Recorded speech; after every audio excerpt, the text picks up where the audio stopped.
हरे कृष्णा। हरे कृष्ण। सभी का स्वागत है आज के रविवार के गीता के सत्संग कार्यक्रम में।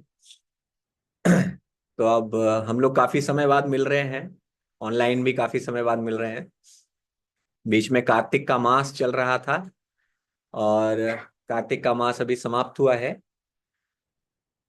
तो कार्तिक मास की महत्ता तो प्रभु जी ने हम सभी को बताई थी जब प्रभु जी आए थे कि कार्तिक मास में जिस प्रकार से माँ यशोदा ने भगवान को उखल से बांधने का प्रयास किया था, उसी प्रकार से हम भी बांध सकते हैं भगवान को अपने हृदय में। तो माँ यशोदा ने जब प्रयास किया था भगवान को उखल से बांधने का, तो उस समय जो रस्सी वो लेकर आई वो हर बार 2 उंगली छोटी पड़ जाती थी, 2 उंगली छोटी पड़ जाती थी।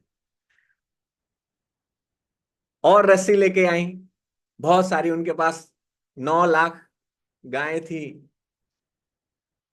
तो सारी 9 लाख गायों की रस्सियां भी आ गई, लेकिन फिर भी उनकी जो रस्सी थी वो 2 उंगली शॉर्ट पड़ जाती थी, छोटी पड़ जाती थी।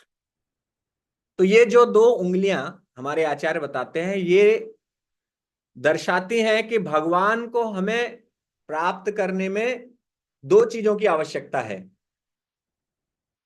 वो ये 2 उंगलियां, नंबर 1 हमारा प्रयास, और हमारा प्रयास ऐसा नहीं कि आज प्रयास किया और कल छोड़ दिया।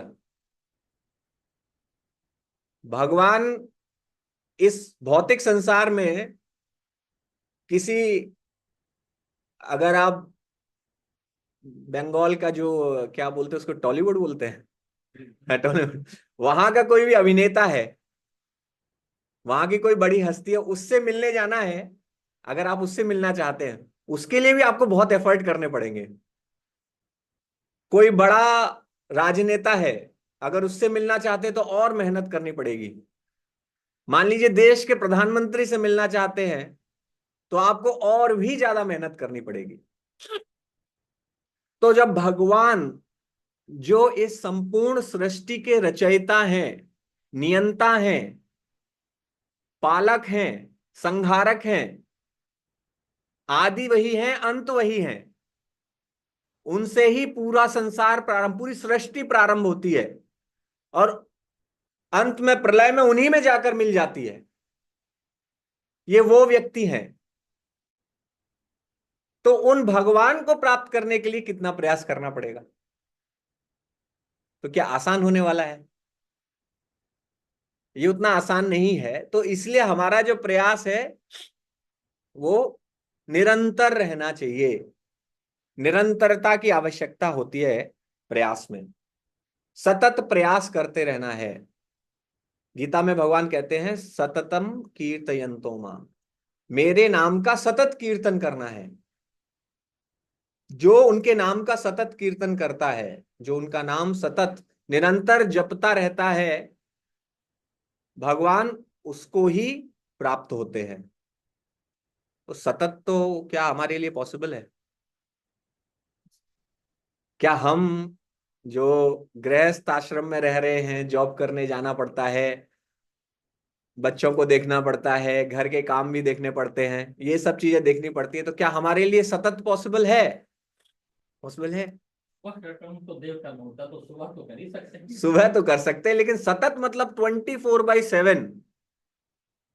सतत का मतलब ये नहीं कि डेली, सतत का मतलब है 24/7 समाधि की अवस्था। तो ऐसा तो हमारे लिए पॉसिबल अभी नहीं है। कुछ लोग होते हैं, कभी कभी आप उनके पास जाइए कि बोले प्रभु जी एक भगवान के नाम की एक माला कर लीजिए, तो कहते हैं मेरा चलता रहता है, मेरा निरंतर चलता रहता है।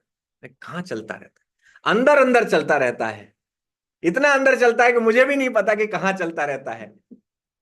अंदर अंदर चलता रहता है मतलब नहीं, कहीं नहीं चलता रहता है। जब तक हम एक्सक्लूसिव समय नहीं निकालेंगे भगवान के लिए, ये निश्चय नहीं करेंगे कि आज से 10 मिनट, यानी एक माला 108 हरे कृष्ण महामंत्र मैं भगवान के लिए बैठकर करूंगा, तब तक नहीं हो सकता।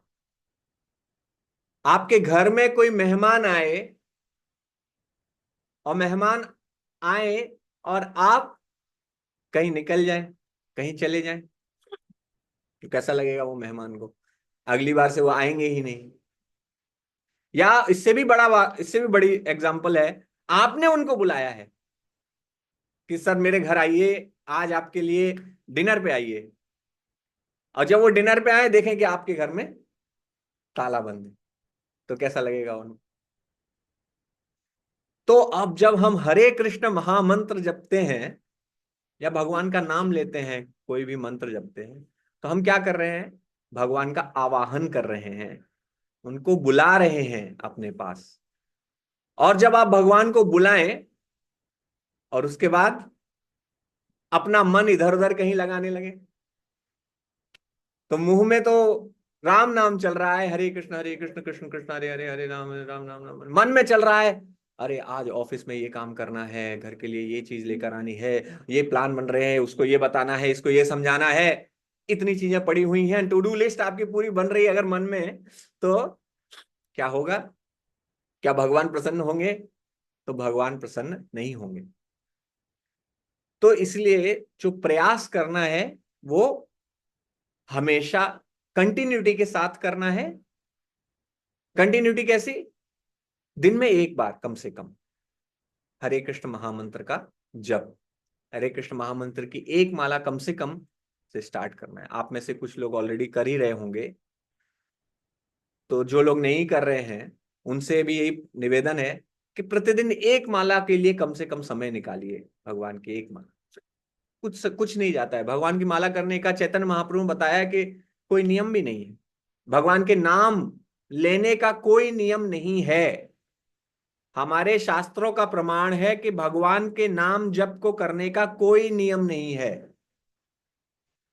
श्री चैतन्य महाप्रभु अपने शिक्षाष्टकम में कहते हैं, नाम नाम अकारी बहुधा निज सर्वशक्ति तत्रार्पिता नियमितः स्मरणे न कालः एतादृशी तव कृपा भगवन् ममापि दुर्दैवम् ईदृशम् इहाजनिनानुरागः। कि भगवान आपने अपने नाम में सारी शक्ति डाल दी है अपनी।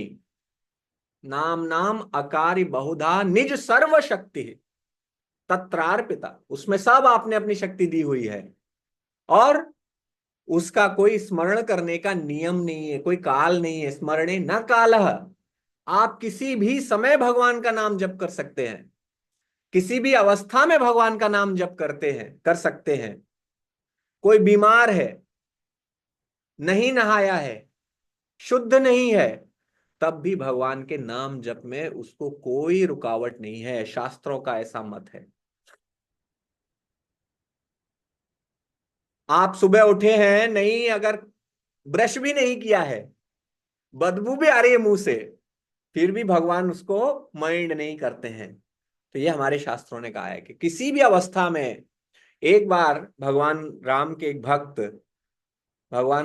एक ऐसे भक्त थे कि उनके मुंह से सतत भगवान का नाम निकलता रहता था, राम राम राम राम राम राम राम राम राम राम राम राम, और वो रोक भी नहीं पाते थे खुद को, उनकी जिह्वा अपने आप ही चलती रहती थी भगवान के नाम में। तो एक बार वो शौच करने के लिए जा रहे थे सुबह, नंबर 2 करने के लिए, तो जा रहे थे तो रास्ते में हनुमान जी मिल गए। हनुमान जी ने देखा कि ये शौच करने जा रहा है और राम राम राम राम राम राम राम राम जप रहा है।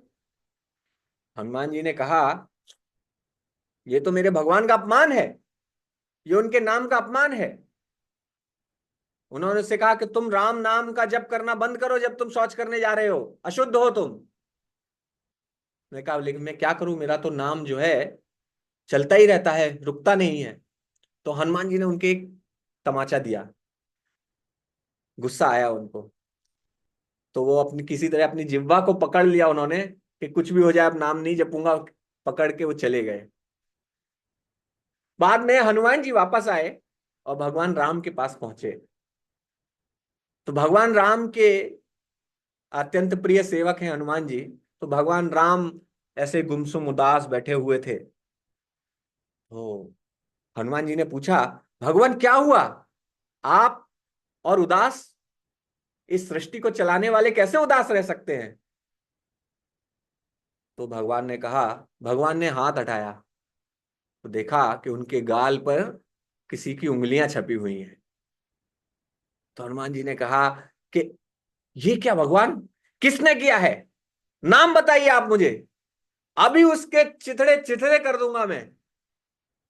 तो भगवान ने कहा, प्रिय हनुमान, कि तुम्हारा ही किया हुआ है। तो हनुमान जी सकपका गए कि मैंने किया है, ये कैसे किया है भगवान? ऐसी गलती मैं कैसे कर सकता हूं? मैंने तो ऐसा कुछ नहीं किया है। तो भगवान ने कहा कि मेरा एक भक्त आज मेरा नाम ले रहा था, और शौच के समय भी वो मेरा नाम लेता है, और तुमने उसे चांटा मारा। तो ये जो चांटा है वो सीधे मेरे गाल पर लगा है। तो हनुमान जी को भी समझ में आ गया कि भगवान के नाम को लेने का कोई नियम नहीं है, किसी भी अवस्था में लिया जा सकता है। बीमारी की अवस्था हो, आप सो के उठे हो या सोने जा रहे हो, लेटे हो, बैठे हो, खड़े हो, उड़ रहे हो, फ्लाइट में जा रहे हो, ट्रेन में जा रहे हो, अपने किसी काम से जा रहे हो, तो आप किसी भी अवस्था में भगवान का नाम ले सकते। हमने जो अभी तक भगवत गीता का बेसिक कोर्स किया, उसका जो क्रक्स था वो यही था, जो उसका सार है, कंक्लूजन है, वो यही है कि कलयुग में भगवान के नाम का ही एकमात्र सहारा है, और वही हमको लगातार लेना है। प्रतिदिन कम से कम दिन में एक बार अवश्य बैठकर भगवान का नाम जप करना है। तो यशोदा माँ जो भगवान को बांध रही थी, उसमें दो चीजें जो कमी थी, वो दो अंगुल थे। एक, प्रयास, तो स्वयं का प्रयास होना है। तो कभी कभी हम बहुत व्यस्त हो जाते हैं, कभी कभी लगता है कि आज इतना बिजी, आज ऑफिस में डायरेक्टर आए हुए हैं, तो आज तो सुबह सुबह 6 बजे से मेरी ड्यूटी लग गई, अब मैं कैसे कर पाऊंगा जब। तो मेरी अभी ड्यूटी लगी थी, तो अगर 6 बजे से ड्यूटी लगती लगती थी तो मैं 4 बजे उठ के माला करके ही अपने उस पर जाता था। तो it is actually about priority, कि हम भगवान के नाम को कितना, अपने आध्यात्मिक जीवन को कितना प्रायोरिटी देते हैं, उसको कितना आवश्यक समझते हैं। जैसे हम किसको प्रायोरिटी देते हैं, क्या क्या चीजें हमारे जीवन में जिसको हम प्रायोरिटी देते हैं आध्यात्मिक जीवन से अलग? आप लोग बताइए, क्या क्या चीजें हैं जो हमारी प्रायोरिटी होती हैं, जो हम कभी नहीं छोड़ते हैं? ऐसे क्या उदाहरण है? रिस्पॉन्सिबिलिटीज, तो कभी कभी वो छोड़ भी देते हैं कुछ लोग छोड़ भी देते हैं। कुछ ऐसी चीजें हैं जो कोई इंसान कभी नहीं छोड़ता। खाना, कोई छोड़ सकता है खाना? सोना। सोना, सोना कोई छोड़ता है कभी? टीवी, टीवी देखना, आजकल टीवी और मोबाइल देखना भी वही हो गया। सांस लेने जैसा इंपॉर्टेंट हो गया है मोबाइल। आपके अगर पैंट में मोबाइल ना हो तो आपको ऐसा लगता रहेगा शरीर का कोई अंग गायब है। प्रभु जी मैंने मोबाइल छोड़ दिया, अरे आपकी तो आदत बनी मोबाइल छोड़, जैसे शरीर का अभिन्न अंग है। अभी मोबाइल को हम लोगों ने ऐसा बना लिया। तो ऐसे हमारे जीवन में कितनी चीजें हैं जिनको हम कभी नहीं छोड़ते। कुछ लोग सुबह सुबह जब उठते हैं तो उनके पेट में प्रेशर नहीं बनता है, तो उनको क्या चाहिए? चाय चाहिए। किसी को सिगरेट चाहिए, किसी को चाय चाहिए, बिना उसके तो उनका प्रेशर ही नहीं बनता है। किसी को मोबाइल चाहिए। तो अभी ऐसी ऐसी चीजें जो अनावश्यक हैं फिर भी हमने अपने जीवन में आवश्यक बना रखी। तो भगवान का नाम क्यों नहीं, हमारा आध्यात्मिक जीवन क्यों नहीं आवश्यक है? अभी हमारे समाज में खास तौर पर आप देखेंगे कि हिंदू समाज में, सनातन धर्म का जो समाज है, पहले जो संस्कार थे, जो संस्कृति थी, वो ऐसी थी कि बचपन से ही बच्चों को सिखाया जाता था कि आध्यात्मिक जीवन कितना महत्वपूर्ण है। आध्यात्मिक जीवन के साथ साथ नैतिक मूल्यों की शिक्षा दी जाती थी। अपने बड़ों का सम्मान करना है, बाहर निकलने से पहले अपने माता पिता के पैर छूकर जाना है, कोई बड़े आपके घर में आते हैं तो उनके पैर छूकर उनको प्रणाम करना है। ये हमारे घर में संस्कार दिए जाते थे। और सुबह उठकर आपको अपने दोनों हाथों के दर्शन कराग्रे वसते लक्ष्मी, कर मध्य सरस्वती, कर मूले तो गोविंदा, प्रभाते कर दर्शनम। सिखाया जाता था। अभी क्या है, सब गायब। ये सिस्टमेटिकली, टॉपिक पॉलिटिकल हो जाएगा, अदरवाइज आप देखिए कि सिस्टमेटिकली कैसे खास तौर पर हिंदू समाज में इसको किया गया है। पहले आपके मन में अगर कोई आध्यात्मिक प्रश्न होता, अभी क्या है कि अध्यात्म की अगर बच्चों से कोई बात कर दीजिए, उनके कॉलेज में अगर कोई बच्चा बोले कि मैं भगवत गीता पढ़ रहा हूं, तो बाकी जो फ्रेंड्स होंगे वे एनकरेज नहीं करेंगे, वो बोले कि कहाँ पुराने विचारों वाले में उसमें पड़े हुए हो, ये सब दादी नानी के जमाने की बातें हैं। या ज्यादा से ज्यादा बोलेंगे ये उम्र है क्या। अरे जब उम्र, वो बच्चे क्या, अभी बड़े हमें ऑफिस में मिलते हैं, वो कहते हैं जब उम्र होगी तब मैं करूंगा ये। सिगरेट बगल में खड़े होके पीता है, लेकिन अध्यात्म के लिए बोलता है कि जब अभी मेरी उम्र नहीं हुई है, सिगरेट पीने की उम्र हो गई है, शराब पीने की उम्र हो गई है, लेकिन आध्यात्मिक जीवन की उम्र नहीं हुई है। This is the situation of modern society. तो पहले ये संस्कार दिए जाते थे। तो हमारे समाज में इस वजह से क्या हुआ है कि हम महत्ता जो होती है कि हमारे लिए क्या महत्वपूर्ण है, हमें वो लगता ही नहीं है। हमें यही नहीं लगता कि आध्यात्मिक जीवन महत्वपूर्ण है। वास्तविकता तो ये है, शास्त्र ये कहते हैं, गुरु ये कहते हैं कि आपका वास्तविक जीवन आध्यात्मिक जीवन है, बाकी सब पार्ट टाइम है। जीवन वास्तविक आध्यात्मिक है, बाकी सब पार्ट टाइम है, क्योंकि अंत में आपके साथ यही जाने वाला है। नेहाभिक्रम नाशोस्ति प्रत्यवायो न विद्यते, स्वल्पमप्यस्य धर्मस्य त्रायते महतो भयात्। तो भगवान गीता में कह रहे हैं इस पथ पर कोई अगर एक छोटा सा प्रयास भी करे, एक कदम भी बढ़ा देता है, तो वो प्रयास भी उसका कभी भी निरर्थक नहीं जाता, वो परमानेंट अकाउंट में जमा हो जाता है। आपने भगवान का एक बार नाम लिया, भगवान की एक माला भी कर ली, तो आपके स्पिरिचुअल अकाउंट में परमानेंट दर्ज हो गया वो। अगले जीवन में आप जब स्टार्ट करेंगे, अगर किसी की मृत्यु हो जाती है तो अगले जीवन में वो वहां से स्टार्ट करेगा जहां से उसने छोड़ा था। यही है इस श्लोक का मतलब। और बाकी इस जीवन की जितनी भी चीजें हैं, पैसा कोई ले जा सकता है क्या? ज्ञान, अगले जन्म में कोई ज्ञान लेके पैदा होता है क्या? उसको शुरुआत वहीं से करनी पड़ती है। बाबा black sheep, have you any wool? Yes sir, yes sir, 3 bags full. तो ये यहीं से शुरुआत होती है। तो ज्ञान नहीं ले जा सकते, पैसा भी नहीं ले जा सकते, शोहरत ले जा सकते हैं। इस जीवन में आप प्रधानमंत्री नरेंद्र मोदी हैं या कोई भी हैं, मान लीजिए शाहरुख खान है, अमिताभ बच्चन है, सचिन तेंदुलकर है, जो भी हैं आप, अगले जन्म में पैदा होंगे तो किसी को पता रहेगा कि ये कौन था पिछले जन्म में। तो आप नेम फेम नहीं ले जा सकते, आप पैसा नहीं ले जा सकते, आप ज्ञान नहीं ले जा सकते, आप नेम फेम नहीं ले जा सकते, इस जीवन के परे आप कुछ नहीं ले जा सकते। ये शरीर ले जा सकते क्या? शरीर तो यहीं छोड़, सबसे पहले तो इसको तो छोड़ के जाना ही पड़ता है। ये शरीर तो आपका आपका वैसे भी आपका नहीं है। शरीर क्या है, हम लोगों ने तो ये तो काफी डिस्कस किया है। शरीर क्या है? शरीर तो जैसे ये मकान है, इसमें मैं रह रहा हूं अभी किराए पे, ट्रांसफर आएगा तो मैं यहां से निकल जाऊंगा।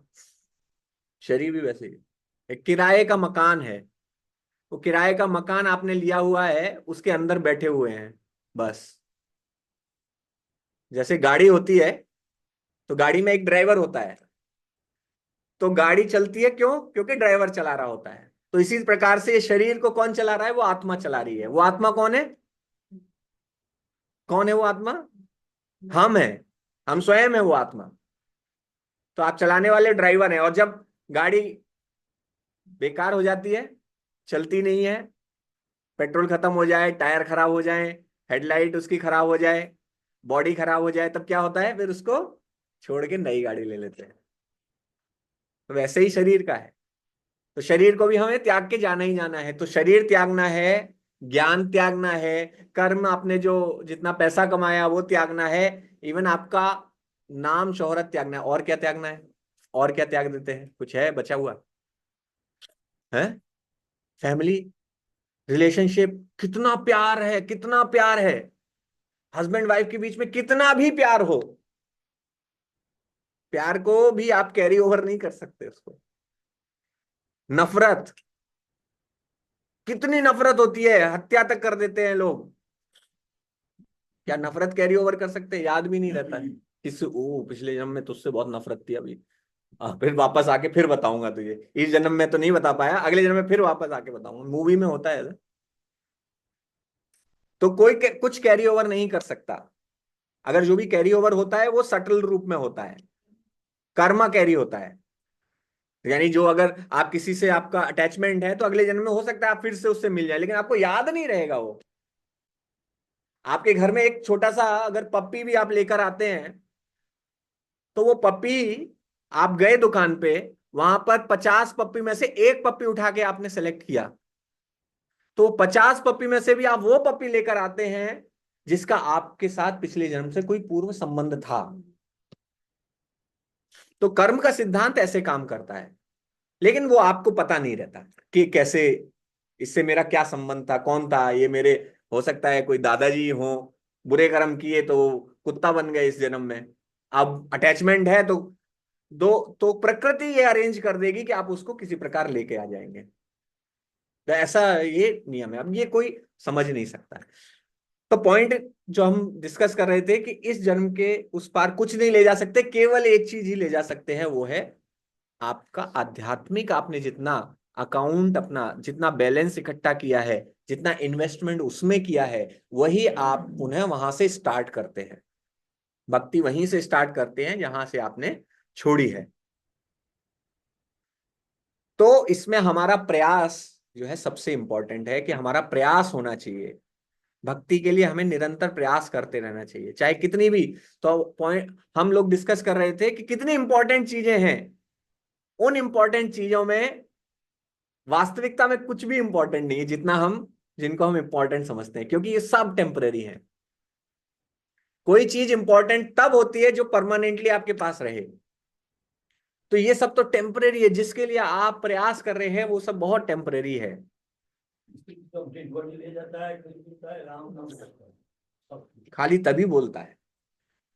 लोग भी लोग भी इतने दुष्ट है, अंत में बोलते हैं।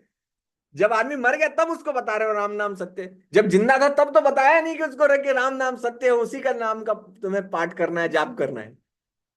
मरने के बाद नाम ही तो खत्म हो जाता, बहुत ही हो जाता, नाम तो ना कोई बोलता। तो राम नाम सत्य है, राम नाम सत्य है। ये जीवन में जब जिंदा था उसको बताते कि भाई राम नाम ही सत्य है, आपका मेरा नाम सत्य नहीं है, बाकी सब असत्य है। Everything is false in this material creation, in this material life, everything is false. All relationships are false, this body is false, all fruits of our actions are also false, and only true thing is the name of the Lord। भगवान का नाम ही सत्य है। तुलसीदास जी इसलिए कहते हैं, कलयुग केवल नाम आधारा, सुमिर सुमिर नर उतरहि पारा। कलयुग में केवल नाम के बल पर ही आप उसको सुमिर करके, सुमिर मतलब स्मरण करके, आप इससे पार निकल सकते। कलयर दोष निधे राजन, अस्ति ही एको महान गुणः, कीर्तनाद एव कृष्णस्य मुक्त संगः परम व्रजेत। कलियुग क्या है? कलेर दोष निधि, दोषों की निधि है। निधि का मतलब कोश, खजाना, दोषों का खजाना है कलयुग। सब कुछ दोष ही है वहां, यहाँ कुछ भी पॉजिटिव नहीं है। एक्चुअली शास्त्रों के हिसाब से यहाँ कुछ भी पॉजिटिव नहीं है कलयुग में। अस्ति एको महान गुण, केवल एक महान गुण है कलयुग का, कीर्तनाद एव कृष्णस्य, कृष्ण के नाम का कीर्तन ही एकमात्र चीज है जो यहाँ का महान गुण है।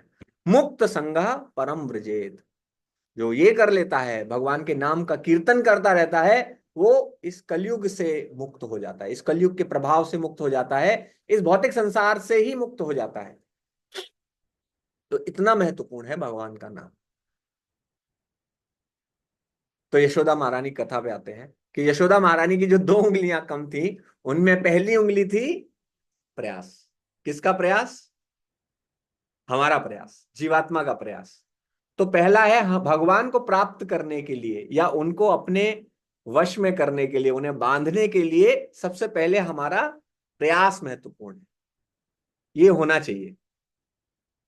लेकिन क्या अकेले प्रयास से हो जाएगा? प्रयास तो यशोदा महारानी भी कर रही थी, नहीं हो रहा था। प्रयास हम बहुत करते हैं, हम तो खैर बहुत ही कम करते हैं। कई बार लोग भगवान का नाम जब प्रारंभ करते हैं और 1-2 साल जप करते हैं, उसके बाद फिर उनके मन में शंका आने लगती है, तो पूछते हैं, मैं 2 साल से जप कर रहा हूं प्रभु जी, अभी भी भगवान से मेरा कुछ दिखाई नहीं देते, भगवान अभी भी मेरे को कहीं समझ में नहीं आता, 2 साल हो गए जप करते हुए। अरे ये देखो, कितने जन्मों से पाप कर रहे हो, कितने कितने जन्मों से पाप करते चले आ रहे हो, और सोच रहे हो कि 2 साल जप कर लिया सब कुछ खत्म हो जाएगा। पहले वो पाप की जो गठरी हमने लादी हुई है पीछे, पहले उसको खत्म करना पड़ेगा। तो पाप की गठरी ऐसे खत्म हो जाएगी क्या कि 2 साल जप कर लिया हो गया खत्म?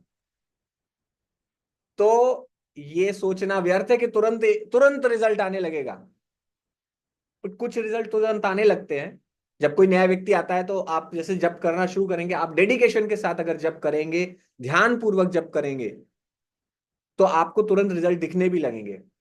भगवान दिखाते हैं वो, भगवान कुछ दिखाते हैं, आपका मन शांत हो जाएगा, आपको क्रोध कम आएगा, आपके टेंशन स्ट्रेस ये कम हो जाएंगे, ऑटोमेटिकली कम हो जाएंगे, भगवान के नाम जप से कम हो जाएंगे। लेकिन अनेक लाखों जन्मों से जो कर्म करते आए हैं, उनका फल अभी भी बंधा हुआ है। पुण्य भी बंधे हुए हैं, पाप भी बंधे हुए, दोनों प्रकार के कर्म, अच्छे भी बुरे भी, दोनों बंधे हैं अभी। अच्छे भी किए हैं हमने, वो भी हमारी एक गठरी है। हम लोगों ने डिस्कस किया था पहले, आप लोग तो नहीं थे, जो लोग थे उन्हें ध्यान होगा कि प्रारब्ध के बारे में हमने चर्चा की थी। प्रारब्ध, अप्रारब्ध, संचित कर्म, तीनों के बारे में चर्चा की थी। तो प्रारब्ध में वो आते हैं जिनके फल आपको इस जन्म में मिलने हैं, अप्रारब्ध में वो आते हैं जिनके किसी फ्यूचर जन्म में जाके मिलेंगे। दोनों को मिला के संचित है टोटल। तो बुरे कर्मों के फल यानी पाप की गठरी, पुण्य की गठरी, दोनों अलग अलग गठरियां हैं, वो हम लेके चल रहे हैं। तो पहले उसे तो खत्म करना पड़ेगा। जब तक वो खत्म नहीं होगा तब तक हम भगवान को एक्सपीरियंस नहीं कर पाएंगे, भगवान का साक्षात्कार नहीं कर पाएंगे। तो हमें धैर्य रखना बहुत जरूरी है। हमारे आचार्य हैं शील, ये जो है ना यहाँ पे 6 गोस्वामी हैं, षड गोस्वामी, ये जो 6 लोग खड़े हुए हैं षड गोस्वामी, उनमें से एक आचार्य है रूप गोस्वामी। तो उनकी एक पुस्तक है उपदेशामृत। तो उपदेशामृत में वो बताते हैं कि 6 चीजें हैं जो 3 चीजें हैं जो, सॉरी 6 चीजें हैं जो हमारे भक्ति के लिए आवश्यक है। उत्साहात, निश्चयात, धैर्यात, तत्त कर्म प्रवर्तनात्, संग त्यागात, सतो वृत्ते, षड्भिर भक्तिर भक्ति प्रसिद्ध्यति। उत्साह, निश्चय और धैर्य, संग त्यागात, कुसंग का त्याग, सतो वृत्ते, सत्संग, सत्संग को लेना, सतो वृत्ते, छठा क्या है? उत्साहात निश्चयात धैर्यात तत्त कर्म प्रवर्तनात् संग त्यागात सतो वृत्ते छठा बोलो। तो ये 6 चीजें उन्होंने बताई हुई हैं। तो सबसे पहले उत्साह होना चाहिए, धैर्य होना चाहिए और निश्चय होना चाहिए। आध्यात्मिक जीवन के लिए इन तीनों की पहले आवश्यकता है। तो जो ये प्रश्न करते हैं ना कि तुरंत फल मिल जाए, तुरंत फल कैसे मिलेगा? बहुत सारे लोग आते हैं, मेरे जीवन में ये प्रॉब्लम चल रही है, वो प्रॉब्लम चल रही है, तो उनको बहुत सारे हम उपाय बताते हैं, कभी एस्ट्रोलॉजी में उपाय बताते हैं कुछ। तो जैसे किसी को बताया कि हनुमान चालीसा का पाठ कीजिए, तो हनुमान चालीसा क्या एक बार करने से सब समस्याएं दूर हो जाएंगी? उसके लिए भी आपको अपना डेडिकेशन दिखाना पड़ेगा कि हाँ मैं रियली करना चाहता हूं। तो इसी प्रकार से हमें भगवान के नाम का जप करने के लिए, हमें भगवान को प्राप्त करने के लिए अपना निश्चय दिखाना पड़ेगा। तो प्रयास करना है, और फिर जब प्रयास करते रहेंगे इस प्रकार से प्रयास करेंगे, तब हमें क्या मिलेगा? भगवान की कृपा मिलेगी। वो दूसरी उंगली है। तो 2 उंगली में से पहला है हमारा प्रयास और दूसरा है भगवान की कृपा। प्रयास से कृपा के बीच में धैर्य है, धैर्य रखना है। तो यशोदा मैया उनके पीछे भाग रही थी, भगवान के पीछे उनको बांधना चाह रही थी, लेकिन भगवान तो उनसे तेज भाग रहे थे। अंत में जब उन्होंने देखा कि मैया बहुत थक गई हैं प्रयास करते करते करते करते, तो उन्होंने खुद को बंध जाने दिया। ये उनकी कृपा थी, ये उनकी दया है।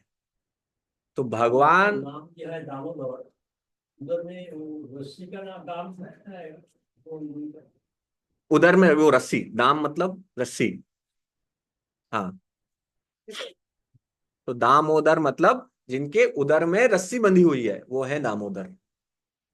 तो दूसरा जो उंगली है वो भगवान की कृपा। तो हम भगवान की कृपा नहीं प्राप्त, हम प्रयास करते हैं लेकिन तब भी अगर भगवान नहीं मिलते, मतलब अभी कृपा पेंडिंग है, पेंडिंग है कृपा। तो उस कृपा के लिए हमें वेट करना है, धैर्य रखना है, तभी हम भगवान को प्राप्त कर पाएंगे। तो ये दोनों चीजें कैसे हो सकती हैं? तो हमें साधक, क्योंकि हम तो साधक हैं, हम साधना के पथ पर हैं सभी लोग। तो साधना के पथ पर हमारी सिंसियरिटी होनी चाहिए, ईमानदारी होनी चाहिए, सत्यनिष्ठा जिसको कहते हैं, कि हमें भगवान का नाम जप सिंसियरली करना चाहिए। अब कितना करना चाहिए, क्वांटिटी कितनी करनी चाहिए? भगवान तो कहते हैं सततम कीर्तयन्तो माम, सतत कीर्तन करना चाहिए, वो नहीं कर सकते तो थोड़ा कम कर देते हैं। प्रभुपाद जी ने इस्कॉन में 16 माला का नियम बताया है। 16 माला तक पहुंचना भी बड़ा मुश्किल है, तो कम से कम एक माला तो करना चाहिए। और उस एक माला, quantity is not that important, continuity is more important. तो जब हम प्रारंभ कर रहे हैं अपना आध्यात्मिक जीवन, तो उसके लिए हमारी कंटिन्यूटी बहुत जरूरी है, सतत निरंतर प्रयास बहुत जरूरी है। तो भले ही मैं एक माला करूं, लेकिन प्रतिदिन करूं, बेनागा करूं, चाहे कुछ भी परिस्थिति हो जाए, लेकिन मैं भगवान का नाम लेना ना छोड़ूं। ये हमारा प्रॉमिस होना चाहिए भगवान। जब हम किसी को प्रॉमिस करते हैं, जेंटलमैन्स प्रॉमिस जो बोलते हैं, कि जेंटलमैन्स वर्ड, आपने भगवान को प्रॉमिस किया कि भगवान डेली मैं आपके नाम की एक माला करूंगा, तो उस प्रॉमिस को निभाना फिर मेरी जिम्मेदारी है, तो मैं करूंगा। हम क्यों बता रहे हैं ये?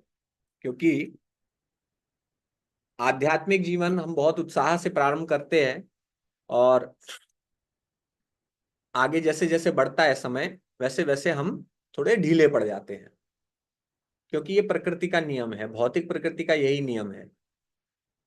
कोई भी चीज जब नई होती है तो उसके प्रति उत्साह बहुत ज्यादा होता है, और जब उत्साह ज्यादा होता है तो हम उसको करते हैं, खुशी खुशी करते हैं। लेकिन समय के साथ साथ उत्साह कम होता चला जाता है, क्योंकि क्या हो जाता है, रूटीन बन जाता है। Familiarity breeds contempt. जितना हम उससे परिचित होते चले जाते हैं, उतना ही उसकी महत्ता हम उसको we start taking for granted, कि तो ठीक है, अब करना है माला, करना है ठीक है कर लेंगे, जैसे करना है कर लेंगे। कभी कभी नहीं भी होता, चलो कल 2 कर लेंगे, आज नहीं हो पाया तो कल 2 कर लेंगे, ऐसे भी कर लेते हैं। लेकिन कोशिश ये, ठीक है सेंटिमेंट अच्छा है वो, लेकिन कोशिश ये होनी चाहिए कि मुझे प्रतिदिन करना है, कभी छूट भी जाए तो नेक्स्ट डे उसको कवर कर लेना है। तो भगवान क्या देखते हैं, भगवान ये नहीं देखते हैं कि हम क्या दे रहे हैं, भगवान ये नहीं देखते कि हम उनको क्या दे रहे हैं, भगवान देखते हैं कि हम कितना रख रहे हैं पीछे बचा के। तो यानी, तो हम जब देते हैं तो भगवान के लिए जो शरणागति चाहिए, भगवान को, भगवान कहते हैं कि मन मना भव मद भक्तो मद्याजी माम नमस्कुरु, मेरे भक्त बन जाओ, मुझे नमस्कार करो। मामे वैश्यसी सत मामे वैश्यसी युक्त एवं आत्मानम मत परायण, तो मुझे ध्यान करो और मेरे ही भक्त बन जाओ, और इस प्रकार से तुम मुझे प्राप्त करोगे। तो भगवान ये कहते हैं। लेकिन भगवान की शरणागति प्राप्त करने के लिए रोड बहुत लंबी है, अभी मार्ग दूर है, क्योंकि भगवान से ऊपर हमने बहुत सारी और प्रायोरिटीज बनाई हुई हैं। हमारी बहुत सारी प्रायोरिटीज हैं, हमारी फैमिली प्रायोरिटी है, हमारी जॉब प्रायोरिटी है, खाना पीना सोना सब कुछ प्रायोरिटी है, अभी भगवान बहुत पीछे है। तो भगवान को प्रेम कर, भगवान, 4 प्रकार के लोग होते हैं गीता के अनुसार जो भगवान के पास जाते हैं। भगवान कहते हैं कि 4 प्रकार के लोग मुझे भजते हैं। चतुर्विधा भजन्ते माम जना सुकृतिनो अर्जुन। हे अर्जुन, 4 प्रकार के सुकृतिन होते हैं जो मुझे भजते हैं। आर्तो, जिज्ञासु, अर्थार्थी, ज्ञानी च भरत ऋषभ। आर्तो, नंबर 1 है आर्तो। आर्तो का मतलब क्या होता है, किसी को भी आइडिया है? लोग डिस्ट्रेस में है। हाँ, जो डिस्ट्रेस में है। आपने गीता पढ़ी है लग रहा है। हाँ यस, जो परेशानी में है, तो सबसे पहले वो व्यक्ति जाता है भगवान के पास जो परेशानी में है। जैसे ही हमारे जीवन में कुछ परेशानी आती है, तुरंत हम भगवान के पास भागते हैं। जैसे ही एग्जाम का टाइम आता है, मंदिर में भीड़ लग जाती है। तो ये हमारा एटीट्यूड है भगवान के प्रति। तो सबसे पहले फ्रस्ट्रेटेड लोग आते हैं, लेकिन भगवान उनको भी सुकृतिन बोलते हैं। वो भी सुकृतिन है भाई, वो भगवान उनको भी बहुत हाई पोजीशन दे रहे हैं, क्योंकि कम से कम याद तो कर रहे हैं वो भगवान को। क्योंकि पूरे इस संसार में, इस पृथ्वी पर कितने लोग हैं अभी, 800-900 करोड़ लोग होंगे इस पृथ्वी पर। उनमें से 99% तो भगवान को कभी याद भी नहीं करते होंगे, लेकिन जो 1% उसमें से हैं, उनमें से कुछ लोग ऐसे हैं जो परेशानी होने पे आते हैं केवल। या आज बीमार पड़ गए, या मेरा पति या मेरी माँ या मेरे पत्नी कोई बीमार पड़ गई, तो मैं भगवान के पास चला गया। तो ये आर्तो लोग हैं, तो भगवान उनको भी कहते हैं there are also great souls actually. लेकिन ये बहुत लोअर स्टेज है। फ्रस्ट्रेशन में, डिस्ट्रेस में, डिप्रेशन में भगवान के पास जाना अच्छा है, लेकिन उतना अच्छा नहीं है जितना और अच्छी सिचुएशन में जाना है। वो दोहा है, दुख में सुमिरन सब करे, सुख में करे न कोय, जो सुख में सुमिरन करे दुख काहे को। तो सुख जब होता है तो हम भगवान को भूल जाते हैं। एक बहुत बड़े टेनिस प्लेयर हुए थे, उनको कैंसर हो गया। कैंसर होने के बाद उन्होंने, एक बहुत बड़े खिलाड़ी थे, उन्होंने बहुत सारे ग्रैंड स्लैम वगैरह जीते थे। तो जब उनके पास एक रिपोर्टर आया, उन्होंने पूछा कि आपको ये जो कैंसर हुआ, आपको बुरा नहीं लगता? आपको तो लगता होगा कि भगवान ने आपके साथ ऐसा क्यों किया। कभी आपके मन में ऐसा प्रश्न आता है? अपने महान खिलाड़ी थे, लेकिन कैंसर जैसी सिचुएशन। तो उन्होंने उत्तर दिया कि इस संसार में करोड़ों लोग हैं, उन करोड़ों में से कुछ हजारों हैं या कुछ लाखों हैं जो टेनिस खेलते हैं।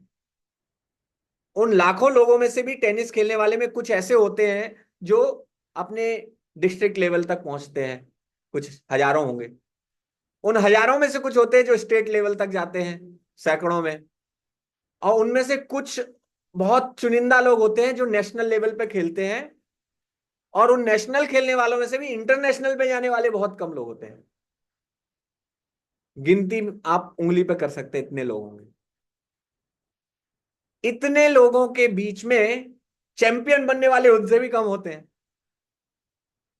तो मैंने ऐसे इंटरनेशनल चैंपियनशिप के अनेकों खिताब जीते हैं। तो जब मैं ये खिताब लेकर खड़ा होता था, अपनी ट्रॉफी अपने हाथ में लेकर खड़ा होता था, लोग मेरी फोटो खींचते थे, न्यूज़पेपर वाले मेरे इंटरव्यू लेते थे, हर जगह लोग मेरे ऑटोग्राफ लेते थे, तब मैंने कभी ये नहीं पूछा भगवान से कि आपने मेरे साथ ऐसा क्यों किया। तो आज मैं क्यों पूछूं उनसे कि आपने मेरे साथ ऐसा क्यों। तो भगवान इसी को गीता में कहते हैं, मात्रा स्पर्शस्तु कौन्तेय शीतोष्ण सुख दुखदा आगम पाइनो अनित्यस्तांस्तितिक्षिस्व भारत। मात्रा स्पर्शास्तु कौन्तेय, जो सुख जो इंद्रियों के कारण उत्पन्न होता है वो क्या है, बहुत टेम्परेरी है। शीतोष्ण सुख दुखदा, तो शीत यानी जाड़ा, उष्ण यानी गर्मी, सुख और दुख ये ऐसे ही हैं। और फिर वो कहते हैं इनका आना जाना ऐसे ही लगा हुआ है, इनको आपको केवल तांस्ति तिक्षिस्व भारत, केवल आपको टॉलरेट करना है। You only have to tolerate it, क्योंकि आएगा ही आएगा। जैसे आप कभी सुख आने पे नहीं पूछते ना कि सुख क्यों आया, जो इन्होंने बोला, तो दुख आने पे हम क्यों पूछते हैं कि दुख क्यों आया। क्योंकि दोनों अपने ऑटोमेटिकली ऑटो पायलट मोड में लगे हुए हैं, आएंगे ही आएंगे। तो दुख आना है सुख आना है, दोनों ही आने हैं। लेकिन हम दुख में जाते हैं भगवान के पास, सुख में भूल जाते हैं भगवान को। तो सुख में भी हमें याद करना चाहिए। एटलीस्ट एक चीज हम ये सीख सकते हैं कि सुख आता है, जब कोई अच्छा आता है तुरंत जो है भगवान को याद करना, भगवान इसमें मेरी कोई योग्यता नहीं है, ये आपकी कृपा है। मेरा आपकी कृपा से सब काम हो रहा है, करते हो तुम कन्हैया, मेरा नाम हो रहा है। तो आप करते हैं, नाम मेरा हो रहा है। तो कम से कम इतना मन में ख्याल आना चाहिए। तो पहले जो स्टेज बताई, आर्थो, फ्रस्ट्रेटेड लोग आते हैं। दूसरे नंबर पे होते हैं जिज्ञासु लोग। उससे एक्चुअली दूसरे नंबर पर अर्थार्थी होते हैं। अर्थार्थी मतलब, अर्थ मतलब पैसा, धन के लिए, जो इसलिए आते हैं भगवान के पास। क्या बोलते हैं, कौन सी वो आरती है, सुख संपत्ति घर आवे, कष्ट मिटे तन का। क्यों, तो क्या कर रहे हैं प्रार्थना उसमें, सुख और संपत्ति मांग रहे हैं, तन का कष्ट भी मिटने के लिए हम प्रार्थना कर रहे हैं। तो अर्थार्थी जो होते हैं वो दूसरे हैं वो, लेकिन भगवान उनको भी ग्लोरीफाई कर रहे हैं, उनको भी कह रहे हैं कि वो भी सुकृतिन है, कम से कम आ तो रहे हैं, किसी भी काम के लिए आ रहे हैं, आ तो रहे हैं। अब उसके लिए सोचिए, कोई बच्चा होगा तो कहाँ जाएगा, माँ के पास जाएगा ना कि माँ मुझे भूख लगी है ये दे दीजिए, माँ मुझे ये चाहिए वो दे दीजिए। लेकिन गलती कहाँ हो जाती है पता है, प्रॉब्लम क्या है इस प्रकार की जो आर्तो और अर्थार्थी, इन दोनों में प्रॉब्लम क्या है। हाँ, मिल जाने के बाद भूल जाते हैं, मिल जाने के बाद फिर भूल जाते हैं भगवान को। अब हो गया, अपना काम बनता, भाड़ में जाए जनता। अब मेरा काम बन गया, अब क्या भगवान, तुम कौन, कौन मैं कृष्णा हूं। कौन कृष्णा? हेलो, आवाज नहीं आ रही आपकी। बस एक बार ले लिया, देने का कुछ नहीं है अपने पास।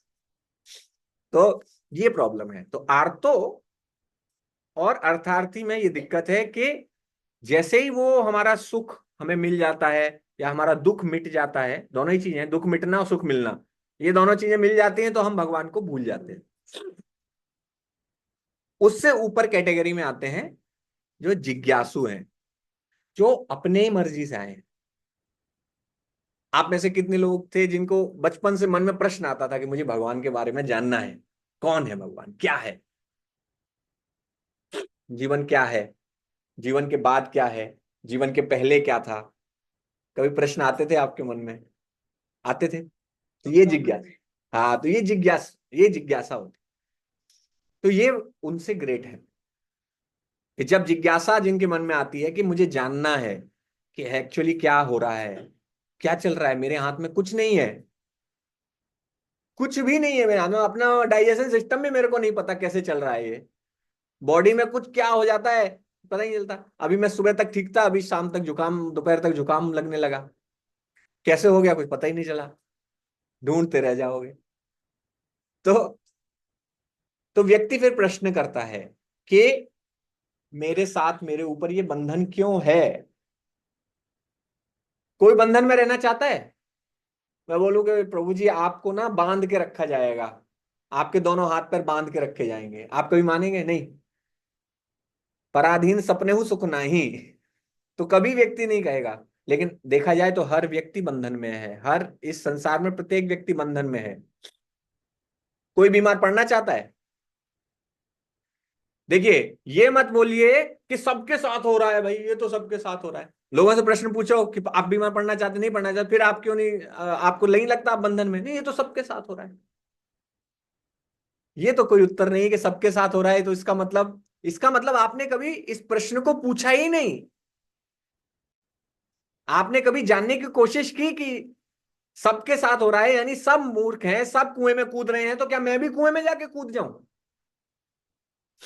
तो प्रश्न तो मुझे करना पड़ेगा ना कि सब बीमार पड़ रहे हैं, मैं भी बीमार पड़ रहा हूं, अर्थात मेरे ऊपर किसी ना किसी का कंट्रोल है। मैं जीवन में जो सोचता हूं, जो करना चाहता हूं, वो फिर भी नहीं कर पाता हूं।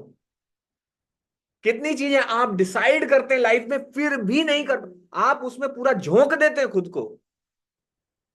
आईआईटी की तैयारी के लिए लाखों लड़का बैठता है, निकलता कितना है? Few thousand. अगर मैं इंडिपेंडेंट होता, अगर मैं पूरी तरह कंट्रोल में होता, तो जो मैं चाहता वो हो जाता। तो प्रश्न ये पूछना चाहिए ना कि मैं क्यों, ये बंधन है मेरे ऊपर, क्यों मैं पूरी तरह इंडिपेंडेंट नहीं हूं, क्यों मैं स्वतंत्र नहीं हूं? स्वतंत्र नहीं है हम लोग। तो ये प्रश्न जिज्ञासु के मन में आता है, तो भगवान कहते हैं ऐसा जिज्ञासु मेरे पास आता है, पूछता है फिर कि भगवान कौन है, आप कौन है, कंट्रोल कर रहे हैं मेरे को? ऐसे कौन भगवान है? कुछ तो है, ऊपरी शक्ति है कोई जो मुझे कंट्रोल करे ले रही है, पूरे संसार को कंट्रोल कर रही है। फिर उससे भी ऊपर है ज्ञानी। आर्तो, जिज्ञासु, अर्थार्थी, ज्ञानी। तो ज्ञानी वो व्यक्ति है जिसने फिर ज्ञान प्राप्त किया, शास्त्र पढ़े, साधुओं का संग किया, और उसे ज्ञान प्राप्त हुआ कि भगवान है। अभी भगवान के पास मुझे जाना है, मुझे भगवान को समझना है या समझने का प्रयास करना है। समझ तो कोई नहीं सकता, क्योंकि हमारी बुद्धि भी जो है वो क्या है, भौतिक है, लिमिटेड है। मैथमेटिक्स की इक्वेशन ही हम कितने लोग समझ पाते थे बचपन में? कितने लोग साइंस पढ़ के कितनी चीज समझ पाते थे? तो भगवान जिसने ये साइंस, जिनके इशारे पे ये पूरी दुनिया चल रही है, जिन्होंने साइंस बनाई है, मैथमेटिक्स बनाई है, उनको हम समझने की कैसे सोच सकते हैं? कितनी चीजें हमें आज भी समझ में नहीं आती हैं। अब जैसे ये टीवी रखा हुआ है, इस टीवी की टेक्नोलॉजी आप में, हम लोग कुछ कर सकते हैं क्या, जान सकते हैं? सभी लोग तो नहीं जानते होंगे, एक दो कोई जानता होगा कुछ।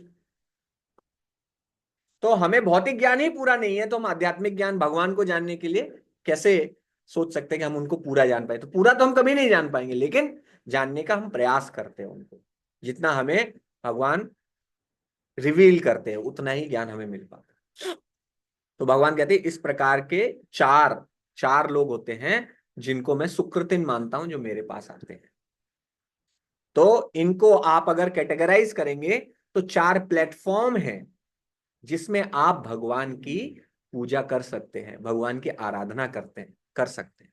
जिसमें सबसे लोअर प्लेटफॉर्म है फियर, भय के कारण। भय बिन होए न प्रीत, कहते हैं कि भगवान राम ने जब समुद्र ने मार्ग नहीं दिया था तो भगवान ने फिर धनुष निकाला, फिर तब ये आता है कि भय बिन होए न प्रीत। तो कुछ लोग भय के कारण प्रीत करते हैं, वो हाईएस्ट लेवल नहीं है। भय बिन होए न प्रीत हाईएस्ट लेवल नहीं है, लोएस्ट लेवल है ये। लेकिन प्रीत फिर भी कुछ तो है। मतलब ऐसा मत सोचिए कि ये मतलब गिरे हुए लोगों की बात हो रही है। ये उन करोड़ों में से कुछ हजारों लोग या अरबों लोगों में से कुछ हजारों लाखों लोग हैं जिनकी बात हो रही है, जो they are better than those who do not even believe in existence of God. ठीक है।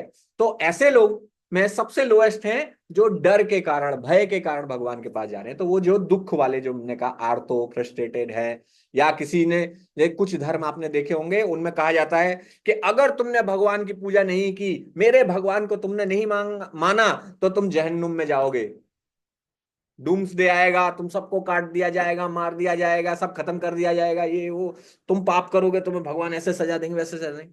तो ये जो है भय। तो क्या भगवान मारेंगे भगवान मारेंगे, इसलिए भगवान की पूजा करेंगे। तो ये भय का प्लेटफॉर्म है। तो भय के प्लेटफॉर्म में कोई आता है तो वो भी ग्रेट है, but it is not the highest. उससे ऊपर है, किसी को पता है? हाँ, डिजायर। यस। तो desire, fear, next is desire. इच्छा के कारण, मेरी कुछ इच्छा पूरी होनी चाहिए, शादी हो जाए, बच्चा हो जाए, नौकरी लग जाए, ये सब पूरा करने वाले कौन है? भगवान। सुख संपत्ति घर आवे, कष्ट मिटे तन का। तो ये सब पूरा करने के लिए मैं भगवान के पास जाता हूं। ये हो गई डिजायर प्लेटफॉर्म। तो ये प्लेटफॉर्म भय से ऊपर है। भय से क्यों ऊपर है?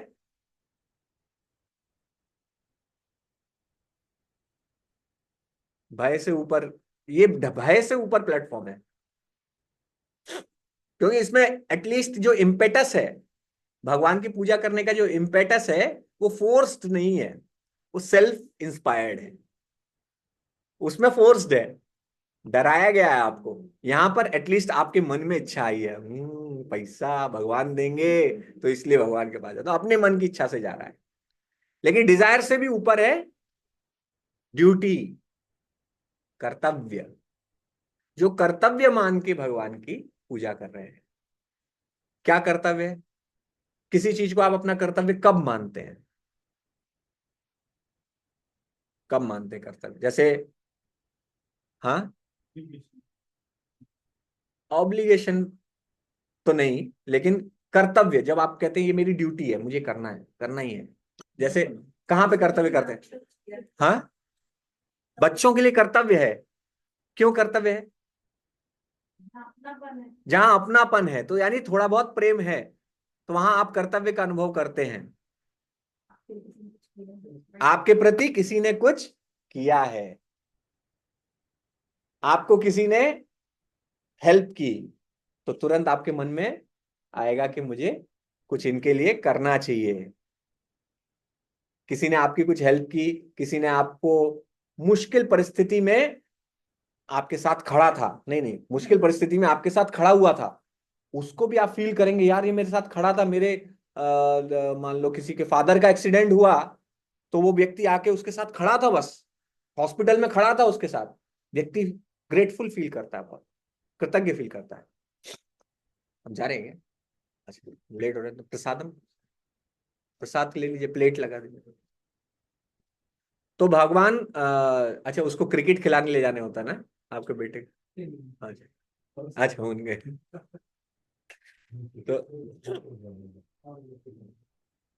तो ड्यूटी के प्लेटफॉर्म में व्यक्ति सोचता है कि मुझे कुछ करना है, क्योंकि आपने इतना किया है, आपने इतना ज्यादा किया है, मुझे वायु दी, ऑक्सीजन दी, खाने के लिए ये सब दिया, ये घर दिया, अच्छे माता पिता दिए, अच्छा परिवार दिया, तो आप उस लिए आप कृतज्ञ अनुभव करते हैं, तो इसलिए आप भी करना चाहते हैं। लेकिन इससे भी हाईएस्ट जो प्लेटफॉर्म है, जो हाईएस्ट प्लेटफॉर्म है, वो है लव, प्रेम। प्रेम।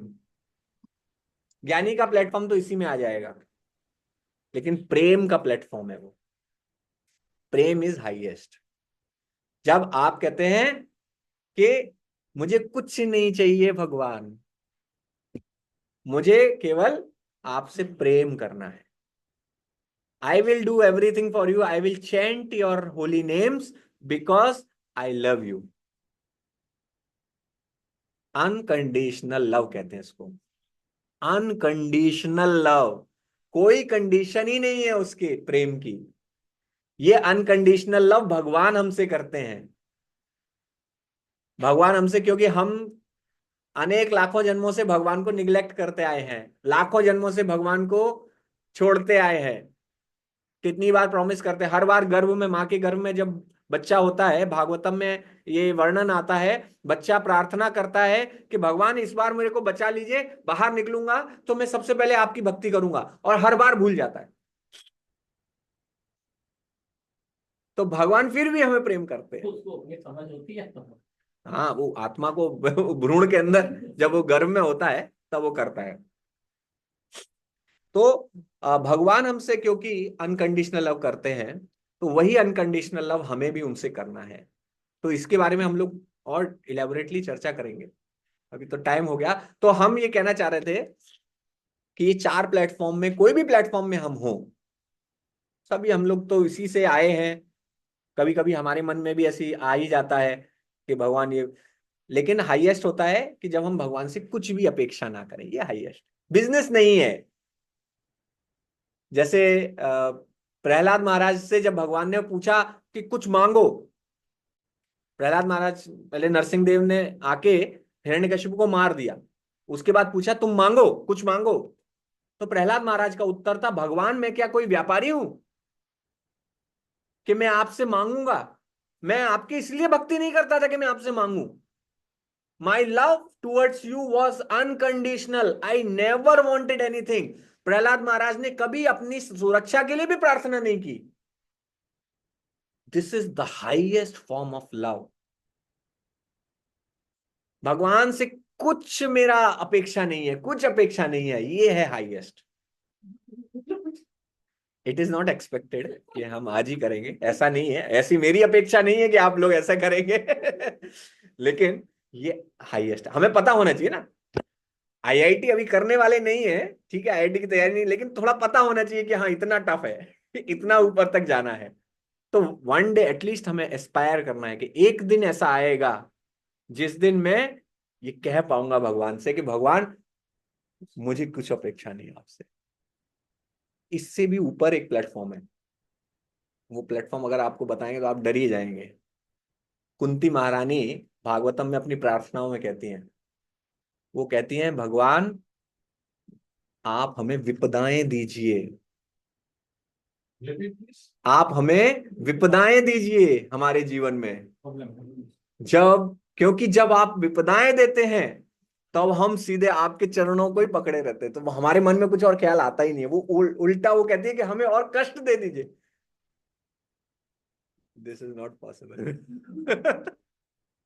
तो एक बार हम कॉलेज में जब हम लोग पढ़ते थे, तो एक ऐसे स्टूडेंट थे हमारे साथ के, तो वो जगन्नाथपुरी गए, और जगन्नाथपुरी में भगवान से जाके वही प्रार्थना कराए कुंती महारानी वाली, विपदा संतुता सस्वत तत्र तत्र जगत गुरु। तो ये जो है कि आप विपदा दे दीजिए हमारे जीवन में। घर पे जैसी आए तो विपदा आनी शुरू हो गई, उनके घर में किसी की डेथ हो गई, किसी का कुछ हो गया, कुछ हो गया, ऐसे ऐसे प्रॉब्लम्स आने लगी। अब जैसे प्रॉब्लम्स आने लगी, उनकी चैंटिंग भी बंद हो गई। तो वो भाग के अपने गुरु के पास गए कि प्रभु जी मेरे साथ ऐसा हो रहा है, मैं तो सब भक्ति बंद हो गई, मैं तो कर ही नहीं पा रहा हूँ। देखिए क्या हुआ, मैं गया था जगन्नाथपुरी, वहां जाके मैंने भगवान से ऐसे प्रार्थना की थी कि मुझे जीवन में विपदा दीजिए, और विपदाएं आने लगी मेरे जीवन में। तो उन्होंने कहा अरे मूर्ख, तूने अपनी जो क्षमता से अधिक मांग लिया, अब वापस जा, वापस जगन्नाथपुरी जा, वहां वापस अपनी प्रार्थनाएं वापस लो, जाके बोलो सॉरी भगवान गलती हो गई, मैंने ऐसी प्रार्थना की, मेरा ये स्तर ही नहीं है। तो हमें अपने स्तर से ऊपर का भी ट्राई नहीं करना है। पता चला ट्राई कर लिया तो हाथ पैर फूल गए, जमीन, पैरों के तले जमीन निकल गई। तो हम क्या करें, एटलीस्ट हमें अपना एक्सेप्ट करना है, this is my level, at least I should know what is my level. If I am अर्थार्थी, ना आई शुड एक्सेप्ट कि मैं अर्थार्थी हूं, मुझे अभी जीवन में भगवान से इच्छाएं हैं, या मेरे जीवन में भय से अगर मैं कर रहा हूं तो भी मुझे करना है, मैं तो केवल भगवान से डर लगता है भाई इसलिए करता हूँ, या ड्यूटी है ऐसा, अगर ऐसा करता है तो वो भी। तो हमें वी शुड एक्सेप्ट कि हाँ this is my level, no problem in that. But the point is भगवान सबको सुकृति बोल रहे हैं, सुकृतिन बोल रहे हैं, भगवान सबको प्यार कर रहे हैं। और जो इन चार कैटेगरी में, भगवान उनके प्रति और भी ज्यादा कृतज्ञ हैं, क्यों, कम से कम मेरे पास तो आ रहा है, कम से कम मुझे ध्यान तो कर रहा है वो। तो भगवान इतना हमसे प्रेम करते हैं, भगवान सभी से इक्वल प्रेम करते हैं। लेकिन दिस इज नॉर्मल कि जो आपसे प्रेम करता है ऑटोमेटिकली आपका रेसिप्रोकेशन भी रहता है, वैसे ही रेसिप्रोकेशन रहता है। तो I can say I am equal to everyone, मैं बोलूंगा मैं सबके प्रति समान रहूंगा। लेकिन कोई अगर पर्सनली आके आपकी बहुत सेवा कर रहा है, आपको बहुत ध्यान दे रहा है, तो ऑटोमेटिकली आप भी सोचेंगे कि मैं रेसिप्रोकेट करूं। तो इसीलिए भगवान सबको सम है, लेकिन मन में भगवान के, जो आप जब उनसे करेंगे तो वो आपको रेसिप्रोकेट करेंगे। तो एक कदम आप बढ़ाएंगे, भगवान 1000 कदम बढ़ाएंगे, ऐसा कहा जाता है। तो this is equal for everyone, this is equal for everyone. कोई भी एक कदम बढ़ाएगा, ये बढ़ाएंगे वो बढ़ाएंगे, मैं बढ़ाऊंगा आप बढ़ाएंगे, कोई भी बढ़ाएगा, भगवान का रेसिप्रोकेशन वैसे ही होगा, 1000 कदम वो बढ़ाएंगे। दिस इज इक्वलिटी, यही भगवान की इक्वलिटी है। भगवान तो लोग कहते हैं तुम्हारे भगवान राक्षसों को तो मारते हैं, और भगवान गीता में कहते हैं मैं सबको सम रहता हूं, समोहम सर्वभूतेषु न मे द्वेष्यस्ति न प्रियः, मैं सबके प्रति सम हूं, मुझे किसी से द्वेष नहीं है, कोई मुझे प्रिय नहीं है। फिर भी तो भगवान मार रहे हैं, राक्षसों को मार रहे हैं। भगवान मार के भी उन पर कृपा ही करते हैं, क्योंकि जिसको मारते हैं उसका भी उद्धार हो जाता है। पूतना, पूतना को मारा भगवान ने, और आध्यात्मिक संसार में गोलोक वृंदावन में उसको अपनी आया का पद दे दिया भगवान ने। तो ये हमको समझना है कि भगवान को हम किसी भी स्तर पे प्रेम करें, किसी भी स्तर पे उनके प्रति हम साधना करें, लेकिन हमें साधना अवश्य करनी चाहिए। तो अभी भगवत गीता एडवांस्ड कोर्स शुरू होने वाला है, ऑनलाइन वाले सभी भक्तों के लिए भी ये अनाउंसमेंट है कि हमारा भगवत गीता एडवांस कोर्स प्रभु जी लेने वाले हैं। आपको पहले ही अनाउंसमेंट किया था, सर्टिफिकेट कुछ लोगों के बचे हुए हैं।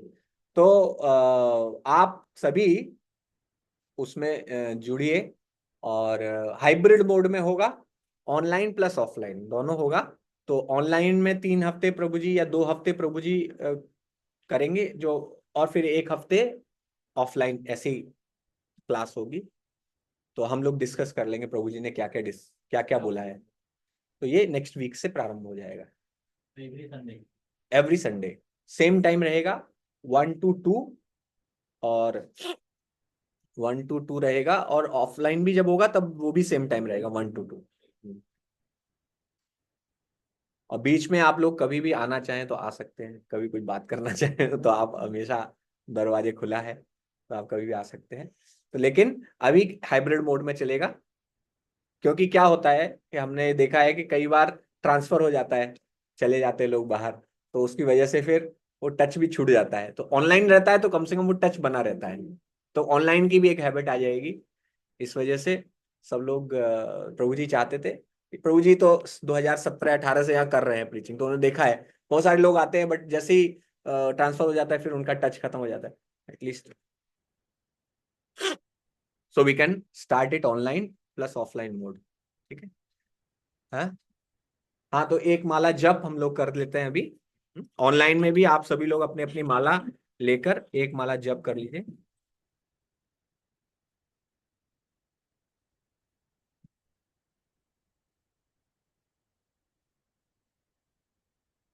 We can chant at our own speed.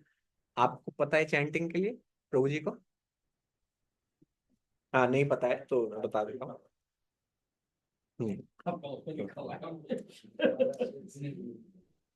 तो माला को ऐसे पकड़ना है,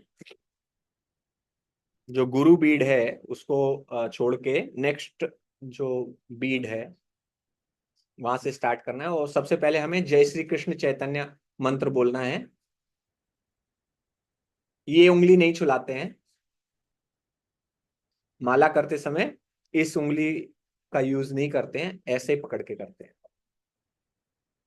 यस, ठीक है। जय श्री कृष्ण चैतन्य प्रभु नित्यानंद श्री अद्वैत गदाधर श्रीवासादि गौर भक्त वृंद। At our own pace we can chant Hare Krishna Krishna Krishna Hare Hare, Hare Rama Rama Rama Hare Hare, Hare Krishna Krishna Krishna Hare Hare, Hare Rama Rama Rama Hare Hare, Hare Krishna Krishna Krishna Hare Hare, Hare Rama Rama Rama Hare Hare, Hare Krishna Krishna Krishna Hare Hare, Hare Rama Rama Rama Hare Hare, Hare Krishna Krishna Krishna Hare Hare, Hare Rama Rama Rama Hare Hare, Hare Krishna Krishna Krishna Hare Hare, Hare Rama Rama Rama Hare Hare, Hare